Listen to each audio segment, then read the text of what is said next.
प्रशासनाच्या भ्रष्ट कारभाराविरोधात 4 दिवसांपासून सुरू असलेलं खासदार निलेश लंके यांचं उपोषण आज काँग्रेसचे ज्येष्ठ नेते बाळासाहेब थोरात यांच्या मध्यस्थीनंतर मागे घेतलं आहे।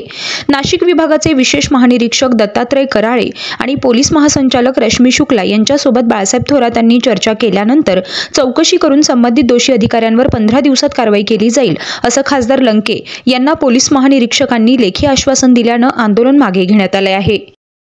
आमची मागणी ज्या काही मागण्या होत्या त्या मागण्यांच्या बाबत आमचं म्हणणं होतं की जी चौकशी समिती जरी लावली ती जिल्ह्यातली चौकशी समिती नाही पाहिजे आणि त्या समितीवर एखादा IPS दर्जाचा अधिकार पाहिजे। ती आमची आज तरी मागणी मंजूर झाली, मागणी मान्य केली आणि त्या बाबतीचं पत्र पण त्यांनी दिलेलं आहे। तर ती चौकशी करीत असताना इन कॅमेरा चौकशी झाली पाहिजे त्या दोषी कर्मचाऱ्यांवर, दोषी अधिकाऱ्यांवर।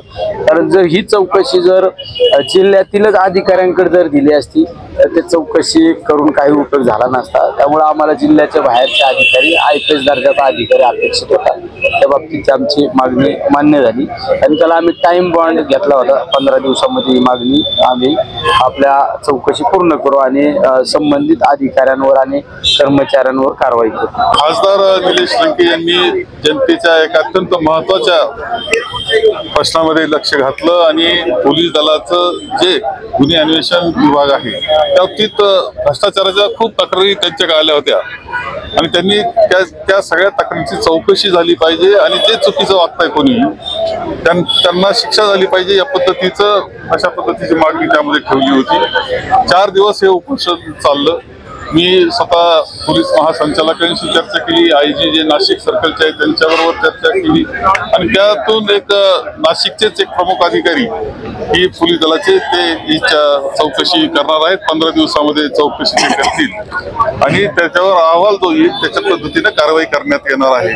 माझ्या ते खासदारांनी जनतेच्या एका महत्त्वाच्या प्रश्नामध्ये लक्ष घालून तो सोडवण्याचा प्रयत्न केला। मला असं वाटतं की एकंदर भ्रष्टाचार तर सगळ्याच क्षेत्रामध्ये वाढलेला आहे। मंत्रालयाची परिस्थिती भ्रष्टाचाराचं आगर ते झालेलं आहे। अशा वेळेस या सगळ्या खात्यांमध्ये प्रश्न निर्माण झालेले आहेत। प्रत्येक महत्वाचा जनतेचे जिथं हाल होतात, जनतेला खूप त्रासाला सहन करावं लागतं, ज्याच्यावर अन्याय झाला त्याच्यावर परत अन्याय होत असतो, त्या प्रश्नामध्ये हात घातला आणि त्यावर न्याय मिळवून देण्याचा प्रयत्न त्यांचा अत्यंत स्तुत्य आहे। महाराष्ट्रातली जनता सुद्धा याचं निश्चितपणे कौतुक करते।